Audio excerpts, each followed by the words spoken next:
의 말씀 사도행전 2장 14절에서 47절 말씀. 본문이 좀 깁니다. 그래도 은혜로운 은혜가 오늘 말씀 봉독하는 가운데 있기를 원합니다. 함께 교독하도록 하겠습니다. 베드로가 11 사도와 함께 서서 소리를 높여 이르되 유대인들과 예루살렘에 사는 모든 사람들아, 이 일을 너희로 알게 할 것이니 내 말에 귀를 기울이라.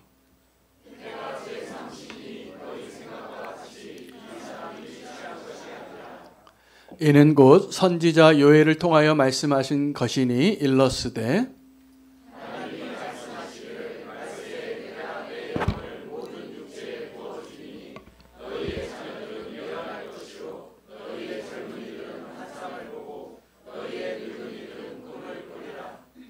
그때 내가 내 영을 내 남종과 여종들에게 부어주리니 그들이 예언할 것이요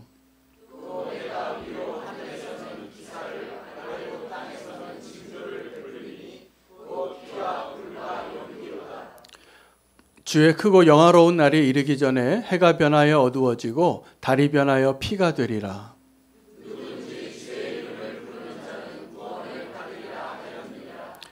이스라엘 사람들아, 이 말을 들으라. 너희도 아는 바와 같이 하나님께서 나사렛 예수로 큰 권능과 기사와 표적을 너희 가운데에서 베푸사 너희 앞에서 그를 증언하셨느니라.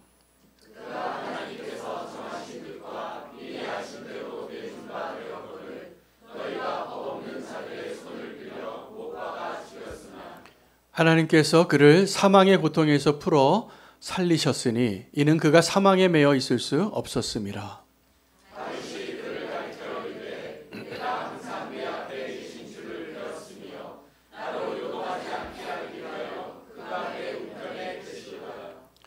그러므로 내 마음이 기뻐하였고 내 혀도 즐거워하였으며 육체도 희망에 거하리니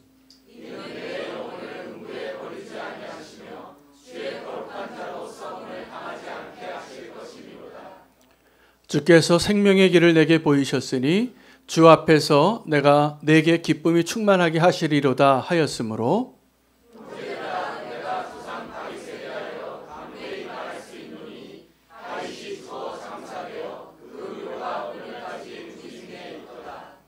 그는 선지자라 하나님이 이미 맹세하사 그 자손 중에서 한 사람을 그 위에 앉게 하리라 하심을 알고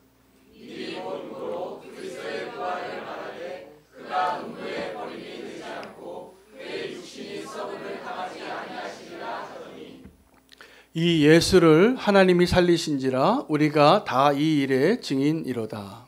하나님이 오른손으로 예수를 높이심에 그가 약속하신 성령을 아버지께 받아서 너희가 보고 듣는 이것을 부어주셨느니라.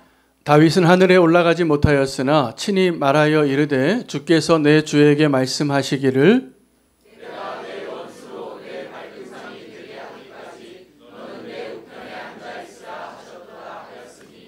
그런즉 이스라엘 온 집은 확실히 알지니 너희가 십자가에 못 박은 이 예수를 하나님이 주와 그리스도가 되게 하셨느니라 하니라. 그들이 이 말을 듣고 마음에 찔려 베드로와 다른 사도들에게 물어 이르되 형제들아 우리가 어찌할꼬 하거늘 베드로가 이르되 너희가 회개하여 각각 예수 그리스도의 이름으로 세례를 받고 죄 사함을 받으라. 그리하면 성령의 선물을 받으리니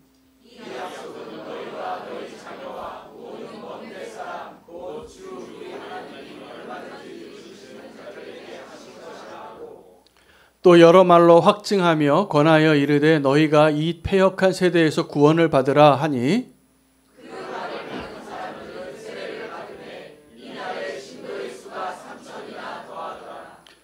그들이 사도의 가르침을 받아 서로 교제하고 떡을 떼며 오로지 기도하기를 힘쓰니라.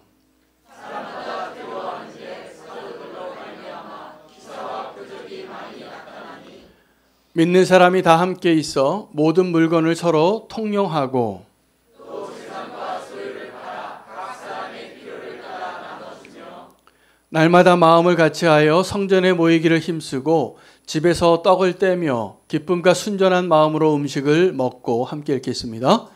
하나님을 찬미하며 또 온 백성에게 칭송을 받으니 주께서 구원받는 사람을 날마다 더하게 하시니라. 아멘. 하나님의 말씀입니다. 좀 긴 본문을 다 같이 읽으셨는데 수고하셨습니다. 네, 오늘 이 본문은 베드로가 오순절 강림 이후에 첫 번째 설교를 한 내용을 요약했는데 오늘 본문에 네 가지 주요한 주제가 포함되어 있습니다. 첫 번째 주제는 그 요엘의 예언이 성취되었다는 것을 이야기합니다. 지금 이 사람들이 보고 있는 것은 그 마가다락방과 예루살렘에 가득한 사람들이 난곳 방언으로 듣는 방언과 이적과 표적을 보게 되었습니다.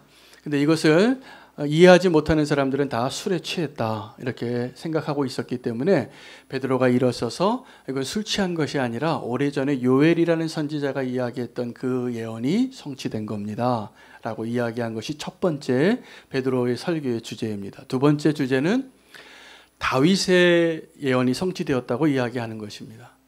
여러분, 다윗은 우리가 알고 있는 선지자가 아니라 왕이에요.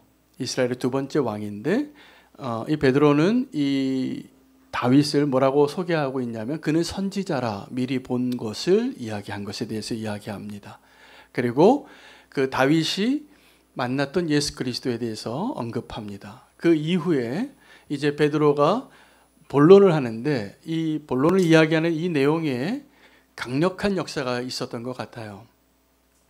그래서 그 함께 있었던 그 청중들에게 너희가 확실히 알아야 할 것이 하나 있다 라고 이야기합니다. 너희가 예수를 죽였다. 그리고 너희가 죽인 그 예수를 하나님이 다시 살리셨다. 이게 메시지예요. 그렇죠? 오늘 설교 제목을 너무나 많은 분량의 본문이기 때문에 사실은 4번을 설교해야 할 주제더라고요. 근데 이제 이것을 같이 한국에 있는 목사님들이 같이 설교하기로 했거든요. 그래서 오늘 본문을 정해놨어요. 그래서 이 본문 가운데 같이 이제 설교를 해야 되는데 아마 다른 목사님들은 다른 메시지를 주셨겠는데 저에게는 오늘 이 세 번째 주제죠. 이 베드로가 설교했을 때 이 청중이 이렇게 묻는 거예요. 형제요, 이제 그럼 우리 어떻게 합니까? 그때 베드로가 한 번 더 확정해 줍니다. 회개하라고. 그리고 예수 그리스도의 이름으로 세례를 받으라고. 그리고 구원을 받으라고. 그런데 진짜 메시지의 결론은 구원에 끝나지 않습니다. 먼 데 있는 사람도 능히 구원하시는 그 하나님의 부르심에 믿음으로 합하라. 그래서 이날 이 베드로가 회개하고 세례를 받으라 그리고 예수 그리스도를 믿으라라는 이 메시지에 반응하는 거예요. 그날 몇 명이 세례를 받았는지 아십니까? 3,000명이 세례 받습니다. 그날에. 그리고 날마다 하나님이 구원하시는 일을 더하여서 그 다음에 네 번째 주제가 뭐냐면 교회는 어떠한 곳인가, 교회는 어떠해야 하는가를 보여주는 묘사예요. 교회가 이랬더라. 여러분, 우리가 생각하는 가장 이상적인 교회의 모습을 찾는다면 이 사도행전 2장의 마지막 베드로의 설교 가운데 설교가 끝나고 나서 묘사되어진 교회의 모습을 보시면 됩니다. 그런데요, 이 사도행전 전체를 보시면 교회의 진짜 이상적인 모습은 거기에서 멈추면 안 된다는 것을 성령님이 말씀해 주시는 거예요.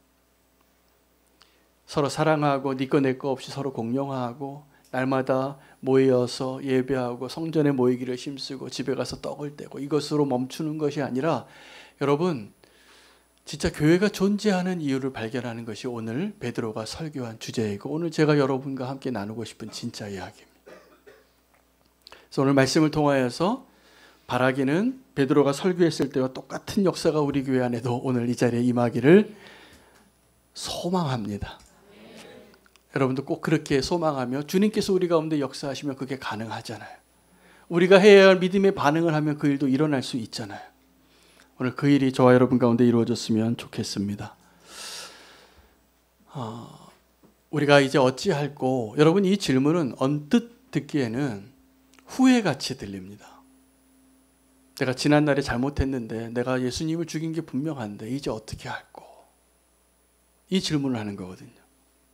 여러분, 우리는 살아가면서 후회할 일이 참 많습니다. 지금도 후회할 일을 많이 해요. 얼마 전에 옆 교회 한 장로님이, 제가 참 존경하고 사랑하는 장로님이신데 교회 안에서도 존경받으시고 신앙과 인격이 다 너무 훌륭하셔서 참 인정받는 장로님이세요. 근데 이 장로님의 아내 되시는 사모님이 정말 갑자기 소천하셨어요. 병으로. 그 정말 얼마나 힘드실까 제 마음에 충격으로 다가왔어요. 정말 돌아가실 분이 아니셨거든요. 두 분 다 너무나 건강하게 주님의 일을 감당하시던 분이셨는데 돌아가신 거예요. 그래서 사랑의 마음을 전하고 기도하고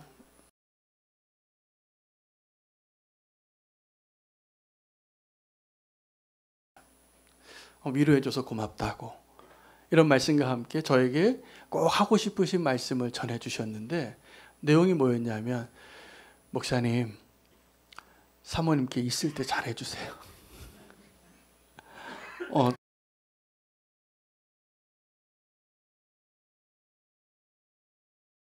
줄 걸.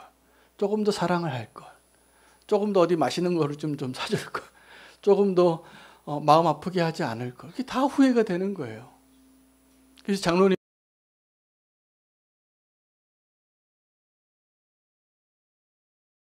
때 잘하라고. 그래서 제가 아멘 했어요.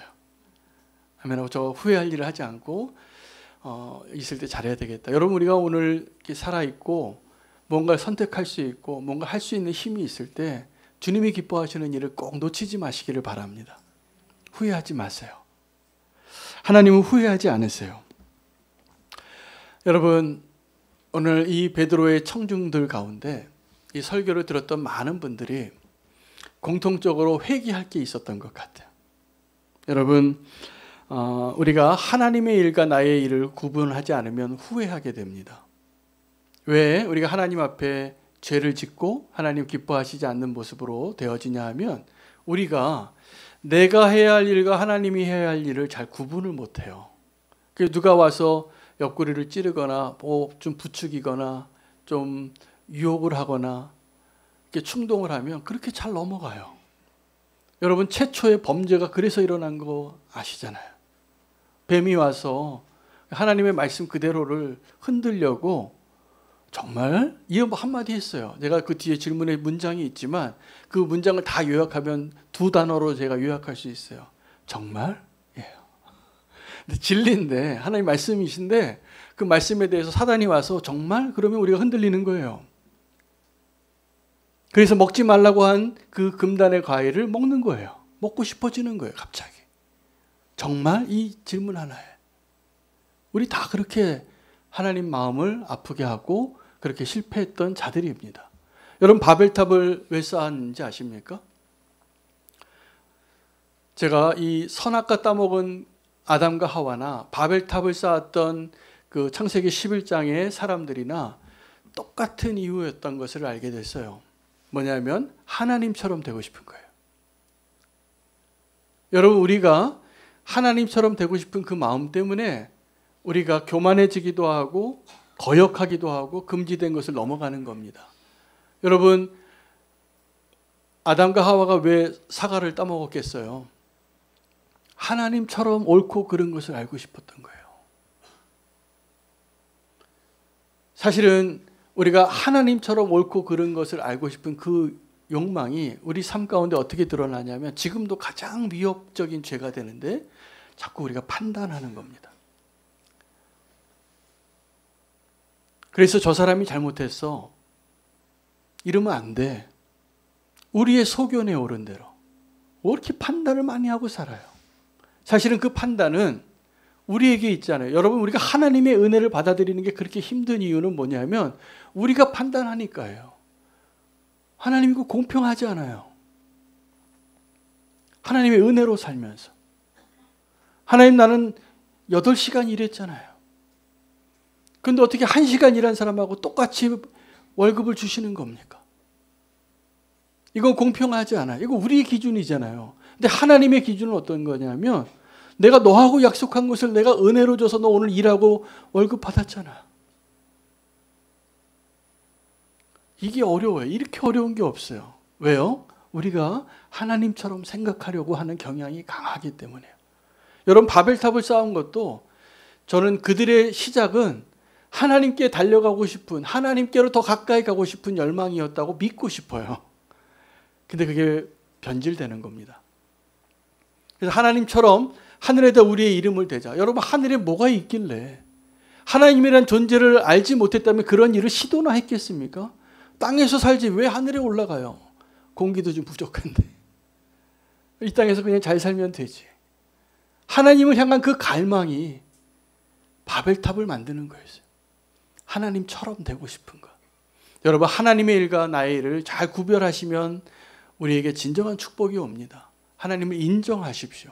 그리고 하나님의 일을 내 것이라고 오해하지 마시기를 바랍니다.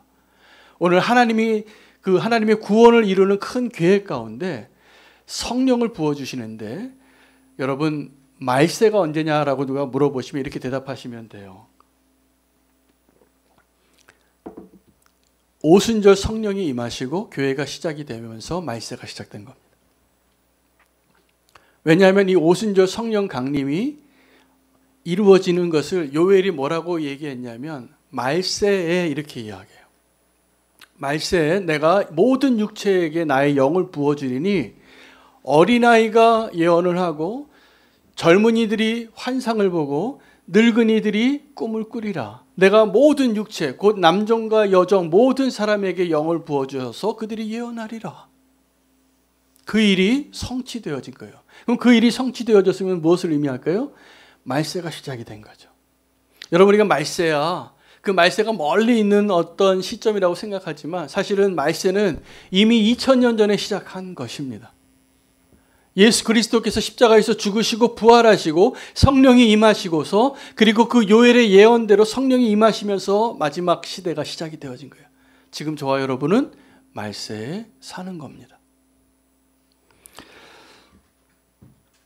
그들이 술 취한 줄 알았는데 성령님이 임하신 겁니다. 그래서 술 취한 게 아니라 성령이 임하셨는데, 진짜 요엘의 예언의 핵심은 그 모든 육체에게 성령을 부어주시는 것으로 하나님이 무슨 일을 하시려고 하는 것인가를 이야기하는 거예요. 이 현상은 지금 성령이 임하여서 그들이 방언을 하고 권능을 받게 되어진 것까지는 현상으로 보여졌는데, 왜 그런 일을 하고 그 목적이 무엇이었는가를 요엘이 동시에 예언을 했습니다. 그 내용이 누구든지 주의 이름을 부르는 자는 구원을 얻으리라요. 말세에 하나님이 우리 가운데 성령을 주셔서 하시고자 하는 일은 우리가 모여서 매일 모여서 우리끼리 행복하게 예배하고 네 거 내 거 없이 사는 것이 아니라 누구든지 주의 이름을 부르는 자는 구원을 얻게 하기 위함이라는 것이죠. 성령을 주신 목적을 우리가 잘 알아야 합니다. 성령을 주시는 것과 함께 우리가 마지막 때에 하나님이 계획하신 그 일을 이루기 위하여 반드시 필요한 것이 뭐냐면 예수 그리스도가 행하신 일과 성령님께서 행하시는 일을 아는 거예요. 예수 그리스도께서 행하시는 일은 다른 것이 아니라 십자가에서 온전한 순종으로 죽으신 것입니다. 여러분, 자녀를 키우시는 분은 다 아실 텐데 자녀를 많이 사랑합니다. 본능적으로. 그게 부모의 마음이에요. 모든 부모는 이런 마음을 가지고 삽니다. 어떤 거냐면 내 아이가 내 목숨보다 더 귀하다고 여겨요. 할 수만 있으면 내 아이를 대신해서 내가 나를 희생할 준비가 되어 있는 게 부모예요. 그런 마음이 없다면 부모 자격이 없으신 분이에요. 죄송하지만. 그게 부모예요. 부모 돼 보면 알아요. 그렇게 부모 되니까 그렇게 사는 거죠. 그런데 그 하나님의 사랑이 어떠한 것이냐면, 만약에 하나님께서 우리를 구원하시기 위하여 하나님이 친히 오셔서 아버지가 십자가에 달리신 것과 하나님이 자기 하나밖에 없는 독생자를 보내셔서 십자가에 달리게 하신 것하고 어떤 게 더 힘든 일이었을까요? 자녀를 보내는 게 훨씬 힘든 일입니다. 나 같아도 내가 가겠어요. 십자가에 죽는 일이라면. 내 자녀를 보내고 싶지 않아요. 그게 부모의 마음이에요. 근데 그게 아버지의 사랑의 확증인 것이죠. 그래서 십자가는 하나님이 우리를 얼마나 사랑하셨는가를 확증하는 사건입니다. 그리고 그 십자가는 예수 그리스도께서 어떻게 그 아버지의 명령에 순종했는가에 대한 증거입니다. 그리고 죽으셨어요. 그리고 부활하셨고, 그리고 승천하셔서 지금 하나님 우편에 앉아 계십니다. 예수 그리스도께서. 할렐루야. 그리고 우리에게 성령을 보내셔서 이 땅 가운데 하나님께서 그렇게 원하시고자 하는 그 소원을 이루려고 성령을 보내신 거예요. 여러분, 성령님께서 우리 가운데 오셔서 정말 그렇게 원하시는 하나님의 소원이 뭘까요? 우리가 술 취한 사람처럼 방언을 하는 것일까요? 누구든지 구원을 하기를 원하는 거죠. 자, 예언의 성취가 첫 번째는 요엘의 예언이 성취되어졌는데 다윗을 그가 뭐라고 이야기하냐면 베드로가 그는 왕이 아니라 선지자라 미리 본 거로 뭘 봤을까요? 다윗이 뭘 봤길래 지금 우리가 선지자라고 이야기하는 베드로의 설교를 듣고 있습니까? 오늘 다윗이 미리 본 거로 말한 그 미리 본 거의 내용을 인용한 본문은 시편 110편 말씀입니다. 내 주가 주께서 내 주에게 말씀하시되 너는 내 원수로 내가 너의 발등상 만들게 하기까지 내 우편에 앉아 있으라. 그 1인칭과 2인칭이 나오는 대화를 듣는 겁니다. 3인칭 시점에서. 그게 다윗이 보았던 거예요. 하늘에서 아버지와 아들의 대화를 들은 겁니다. 근데 그 아들과 아버지와의 대화 가운데 그 아들이 어떠한 예수 그리스도였는가를 설명해 주는 거예요. 오늘 베드로가 그 시편 110편에 만났던 아버지와 아들과의 만남에서 그 예수님이, 여러분 우리가 예수님이 원래 어디에 계셨죠? 하늘에 계셨습니다. 하나님 우편에 앉아 계셨는데 이 땅에 잠깐 오셔서 33년 공성에 사시고 십자가에 달려 죽으셨다가 사망에까지 내려가셨다가 스스로 부활하셨고 그리고 제자들에게 그 부활하신 모습을 40일 동안 보여주시고 승천하셔서 지금 하나님 우편에 앉아 계신 거예요. 그것은 지금부터 시점으로 따지면 2000년 전에 일어난 일이죠. 그렇죠. 근데 우리 지금 시점에서 한 3000년 전에 살았던 다윗이라는 사람이 뭘 봤냐 하면 자기가 살고 있던 시점에서 한 1000년 후에 일어날 예수 그리스도의 십자가의 사건 이후에 부활하신 예수 그리스도가 하나님 아버지와 함께 앉아있는 모습을 본 거예요. 뭘 의미하냐 하면 하늘나라의 시간은 우리가 지금 생각하는 계산하는 시간하고 다르다는 거예요. 이 다윗이 보았는데 다윗은 그 선지자로서 뭘 보았냐 하면 부활하신 예수 그리스도가 아버지와 대화하고 있는 걸 본 거예요. 여러분, 우리는 시간과 공간에 매여 있는 존재이지만 하나님은 그러지 않으십니다. 그러니까 변화선상에서도 예수 그리스도께서 엘리야와 모세와 만나서 대화하는 거예요. 이게 어떻게 이 세 사람이 만나는 게 시점이 가능해요? 천국이니까 가능한 거죠. 그렇죠? 여러분, 이 다윗이 보았던 예수 그리스도는 확실하게 오늘 이 베드로의 설교의 요점이 뭐냐면 이게 중요해요. 다윗이 보았던 미리 보았던 그 예수 그리스도가 부활하신 예수님이라는 거예요. 그걸 설명하는 겁니다. 베드로가. 이 설교의 내용은 다윗의 예언을 설명한 내용을 요약하면 요지가 뭐냐면 그가 썩지 않았다는 거예요.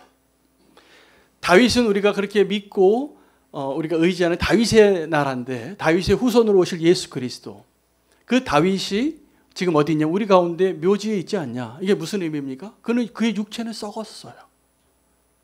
썩어서 지금 묘지에 흙으로 돌아갔는데 예수 그리스도는 썩지 않으셨다는 거예요. 예수 그리스도는 부활하셨다는 거예요. 예수 그리스도가 부활하신 것을 다윗이 봤다는 거예요. 1000년 뒤에 있는 자기의 후손이 메시아인 것을 알았던 거죠. 그래서 이 다윗과 그리스도의 관계는 그리스도는 다윗의 후손으로 오셨지만 그리스도는 다윗의 주이신 거예요. 로드이신 거예요. 누가요? 부활하신 예수 그리스도가. 이게 명백해지기를 원하는 거예요. 그리고 이 베드로가 그 청중들에게 이야기하는 겁니다. 그래서 너희가 오늘 확실히 알지니 너희가 이방인의 손을 빌어서 죽였던 그 예수 그리스도를 하나님 아버지께서 다시 살리신 것이다. 여러분, 이쯤 되면 어떤 것이 성취된 거냐면 요엘의 예언과 다윗의 예언이 성취되어지는데 내가 지금 무슨 짓을 했는가를 깨닫게 된 거예요. 내가 죽였구나.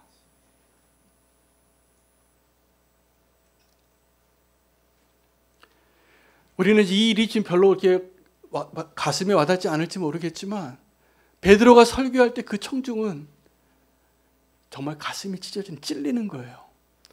그렇구나. 요엘이 예언하고 다윗이 예언했던 그 일을 내가 살아가는 이 시대에 내가 저지른 거구나. 이거 어떻게 하면 좋지? 이거 지금 어떻게 하면 좋지? 그래서 간절하게 형제여, 이제 우리가 어찌해야 할꼬? 라고 질문하게 된 거예요. 그렇게 질문하는 그 사람들에게 베드로가 설명해 줍니다. 걱정하지 말라고. 자, 너희가 죽였던 그 예수 그리스도께서 하나님 그를 살리셔서 우리의 구주가 되게 하셨다. 자, 이제 너희가 해야 할 일을 알려줄게. 그것은 회개하라. 그리고 예수 그리스도의 이름으로 세례를 받으라. 그리고 구원함을 얻으라요. 할렐루야. 오늘 저와 여러분에게도 그 일이 이루어지기를 원합니다. 여기서 우리가 굉장히 중요한 고민을 해봐야 됩니다. 그럼 회개는 무엇을 의미하는가? 여러분 회개하셨습니까? 안 하셨어요? 우리 오늘 참회의 기도도 시작하고 예배드렸는데 회개하셨죠? 근데 우리 회개가 후회와 뭐가 다릅니까? 우리가 회개를 잘 모르더라고요. 제가 오늘 말씀 전하고 싶은 핵심은 회개가 무엇인가요? 우리의 회개가 변질되고 회개가 온전하지 않아서 우리가 믿음으로 살고 구원의 기쁨을 누리고 하나님이 원하시는 대로 살아가는 일이 어려운 것입니다. 여러분 회개는 이 후회와 구별되어지는 것이 뭐냐 하면 과거의 일에 대한 우리의 시선이 머물러서 그것에 대해서 뉘우치는 것은 회개라고 말하면 안 돼요. 그건 그냥 후회예요. 가룟 유다가 회개했습니까? 후회했습니까? 후회했죠. 근데 가룟 유다가요, 자기가 뭐 잘못했는지를 알았어요. 이 청중들보다 더 심각한 일을 했죠. 정말 예수님 십자가에 못 박는 일의 핵심 인물이 주범이 됐으니까. 예언한 대로. 그래서 그는 눈물 흘리면서 사실은 여러분 성경 잘 보시면 가룟 유다가요, 괜찮은 사람이에요. 그거 후회해요. 그래서 은 30 받았던 거 다시 제사장에게 가져가요. 나 이거 내가 잘못했어. 이거 도로 받으시오. 던지니까 제사장들이 이 돈 피 묻은 돈이라고 받으면 안 된다.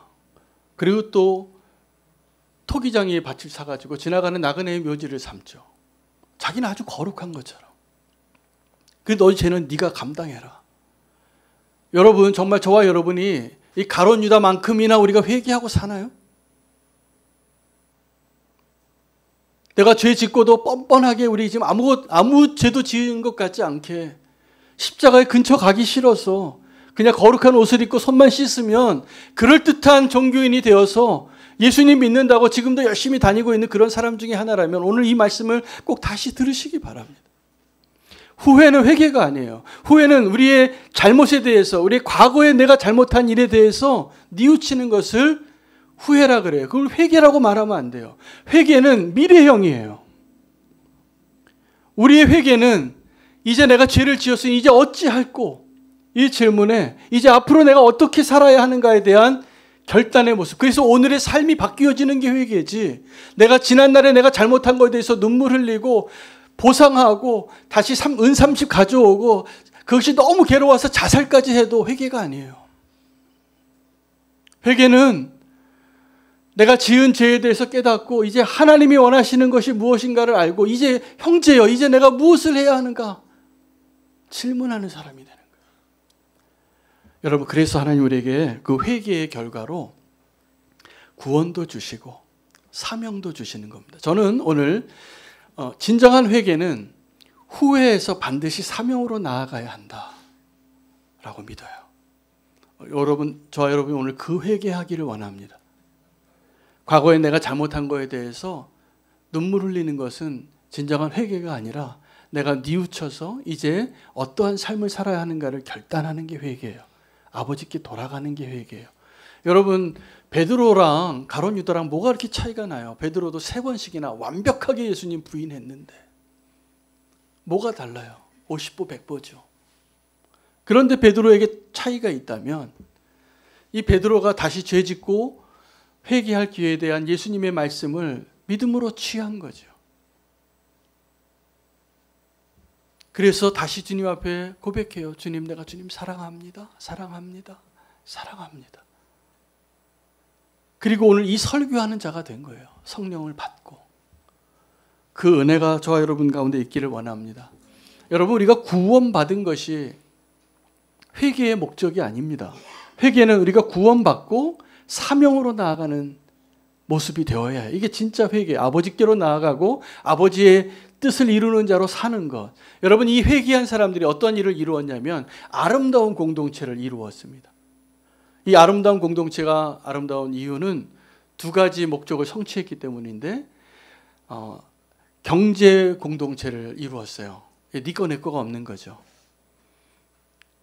그래서 통용했다는 거예요.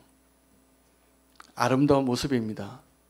근데 이 아름다운 모습을 가지고 사람들을 속였던 사람들이 공산주의자예요. 공산주의자 이론을 들었을 때 그때 당시에 이 땅의 문제가 얼마나 심각했냐 하면 가진 자의 그 억압이 갖지 못한 자들을 하여 아주 한계에 도달했을 때요. 근데 이 공산주의 이론을 들으니까 어떻게 됐어요? 이야, 이게 진짜 멋진 세상이다. 우리 같이 경제 공동체를 만들자. 함께 살자. 그래서 전 세계가 속습니다. 공산주의자들이 이 경제 공동체를 같이 나누자, 만들자, 그 유토피아를 만들자. 지옥을 만든 겁니다. 지옥을 만든 겁니다. 근데 이 성령의 임재하심이 이루어서 실제로 이런 꿈 같은 아름다운 공동체를 이룬 것이 오늘 사도행전 2장의 증거예요. 성령이 임하시면 내가 가진 것을 아낌없이 나누는 사람이 되는 거예요. 오직 성령이 임할 때만 가능합니다. 여러분, 2000년 전의 사람들이나 지금 살고 있는 우리나 비슷해요. 어떤 면에서 비슷하냐면 다 돈 좋아해요. 다 내 거 나누기 싫어해요. 다 자기 비상금이나 자기 통장 액수 알려주고 싶지 않아요. 그럼 사랑을 나눠도 그냥 내 거는 내 건 거 가지고 나눠주는 거지. 내 거고 네 거고 네 거가 내 거 이렇게 사시는 분 계세요? 제가 보기에 없습니다. 가능하지 않아요. 오직 성령으로 충만할 때만 가능해요. 우리가 그 일을 가끔씩 경험해요. 언제냐 하면 성령이 감동을 주시는 거죠. 그래서 저기 지금 어렵게 사는 쪽방촌을 돕고 우리 선교사님들을 돕고 그렇게 부분적으로 우리 것을 나누고 권리를 포기하고 나눌 때도 기쁨이 있어요. 하나님이 일하신 것이 맞습니다. 저는 그 통로가 될 때가 많아요. 우리는 교회 성도님들이 사랑이 많고 성령 충만한 분들이 많아서 지갑을 열어서 저에게 부탁을 하시는 분들이 있어요. 이거 누구에게 좀 갖다 달래요. 저는 증인이 될 때가 많았어요. 굉장히 기쁘더라고요. 그런 일들을 저를 통해서 하나님이 통로되게 하시니까. 근데 그 상은 그분이 다 가져가실 거예요. 그건 정말 그분은 지갑을 열었어요. 그건 대단한 헌신입니다. 아름다운 헌신. 근데 이 초대교회 성령이 충만하니까 그들이 진짜 회개했을 때 나타난 첫 번째 증거, 지갑이 회개한다. 두 번째는 그들이 예배의 공동체가 돼요. 진짜로. 근데 예배의 장소가 이 성전만에서 예배한 게 아니라 그들이 있는 장소에서 집에서 성전에서 주를 찬미하고 기도하고 사랑하고 예배하는 것이 구별되지 않아요. 이게 진짜 예배의 회복입니다. 성령이 임하시면. 근데 제가 오늘 정말 말씀드리고 싶은 것은 정말 회개할 때 우리 가운데 어떤 일이 일어나느냐, 이런 아름다운 공동체를 이루는 것뿐만이 아니라 아름다운 동력이 일어납니다. 그 아름다운 동력은 여러분 우리의 회개 가운데 우리의 회개가 우리의 결단이고 우리가 해야 하는 일로 알고 있죠. 여러분 회개해야 되잖아요. 그렇죠? 온전한 회개를 해야 되잖아요. 근데 그 온전한 회개는 언제만 가능하냐면 성령님께서 우리 가운데 임할 때만 가능합니다. 그래서 이 온전한 회개에 있어서 나의 결정과 성령님의 개입하심에 대한 순서를 가지고 이 장로교인과 감리교인이 다투었어요. 이 교리적인 문제로. 장로교인들은 어떠한 입장으로 이 회개를 바라보냐 하면 성령님이 임해야만 회개할 수 있다. 맞습니까? 틀립니까? 둘 다 맞는 얘기니까 맞다고 대답하시면 돼요. 맞잖아요. 그죠? 성령님이 임해야 우리 회개하는 거잖아요. 또 오늘 본문에도 보면 우리가 회개해야 성령의 선물을 받습니다. 맞습니까? 틀립니까? 이것도 맞는 거예요. 그래서 이제 더 이상 감리교인하고 장로교인이 안 싸워요. 이거 가지고 한동안 싸워서 수많은 성도들을 죽였어요. 이 확신에 대한 차이 때문에. 근데 이 순서가 중요한 게 아니라 중요한 건 뭐냐면 우리의 회개가 하나님과 죄인의 동력이라는 거예요. 여러분, 예정론이 뭡니까? 하나님이 구원하실 사람들 안에 그 회개할 마음을 주시고 회개하게 하나님이 역사하셔서 우리는 회개한 것이다. 그래서 예수님 믿게 됐고 우리 구원받는 것이다. 그래서 은혜를 입고 그것은 뺏길 수 없는 은혜다. 이게 예정론이에요. 근데 알미니안주의를 따랐던 감리교인들은 뭐라고 생각하냐면 아니다. 우리에게 믿음이라는 자유의지의 선택이 있기 때문에 그것이 가능한 것이다. 그럼 우리의 자유의지는 얼마나 완벽한가? 그래서 신학적인 쪽 논쟁으로 조금만 더 들어가면 길게 얘기하면 설교 시간이 벌써 지났는데 이 자유의지가 얼만큼 타락했느냐 이 질문으로 들어가는 거예요. 거기에 너무 에너지 쏟지 마시고 이거 하나만 기억하시면 됩니다. 우리가 온전한 회개를 이루는 것은 우리를 향한 하나님과 우리가 동역하는 일이다. 할렐루야. 그럼 구원을 하는 것, 하나님 나라의 확정을 이루는 것, 선교하는 것도 어떻게 되는 것이냐면 하나님과 우리가 함께 동역해야만 가능한 일이다라는 걸 아셔야 됩니다. 왜냐하면 하나님께서 아브라함과 언약을 하시고 하나님 나라의 새로운 그 플랜을 계획하실 때 아브라함을 통하여서 너의 후손으로 모든 민족이 구원받게 하겠다고 언약을 맺으셨어요.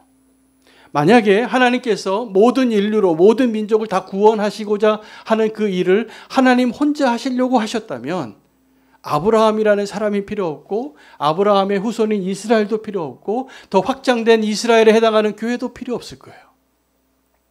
근데 여러분 우리가 교회로 지금 존재하면서 반드시 알아야 할 것이 있습니다. 우리의 사명이 뭔가? 내가 구원받는 것이 성도의 기쁨이고 교회의 사명이라고 생각하는 것이 우리의 비극입니다. 여러분 우리의 구원이 내가 구원받는 것이 복음의 진짜 최종 목적지가 아닌 거예요. 이 마지막 때에 하나님은 저와 여러분을 은혜로 회개하고 구원받게 하신 것인데 거기서 멈춰주시면 안 돼요. 저는 23살 때 예수님 영접하고 구원받은 확신이 있었습니다. 생겼습니다. 그전에도 모태신앙으로 다녔지만 제가 그 다음부터 죄를 지었을까요? 안 지었을까요?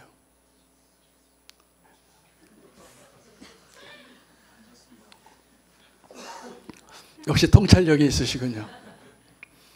많이 지었어요. 만약에 구원이 우리의 인생의 목적이라면 우리의 기도는 이렇게 바뀌어야지 정말 합당해요. 내가 23살 때 예수님 만나고 구원의 확신을 예수님 인격적으로 알고 구원의 확신을 갖게 됐는데 그 다음날 빨리 교통사고 나게 해주세요. 차라리 빨리 가는 게 낫지. 근데 하나님이 지금 23살 때 구원받은 청년이 수많은 시행착오와 나의 죄의 범죄와 나의 연약함에도 불구하고 제가 지금 나이를 말씀은 드리진 않겠는데 지금까지 살았어요. 그것은요 하나님이 저와 동력해서 하나님 나라를 확장하고 누군가의 영혼을 구원하기를 원하시는 거예요. 할렐루야. 그것이 우리가 이 땅에서 구원받은 성도가 사는 이유예요. 그 아름다운 동력을 이루는 것. 근데 이 일에는 별로 관심이 없더라고요. 베드로가 이 설교하고 3,000명이 그날 세례를 받았어요.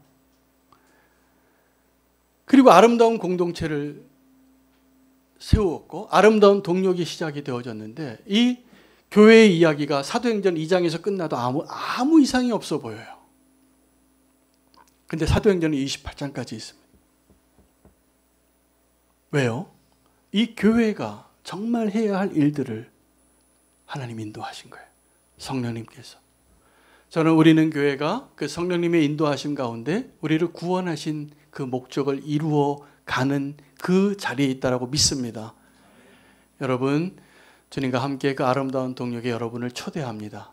그래서 누구든지 주의 이름을 부르는 자는 구원을 얻으리라.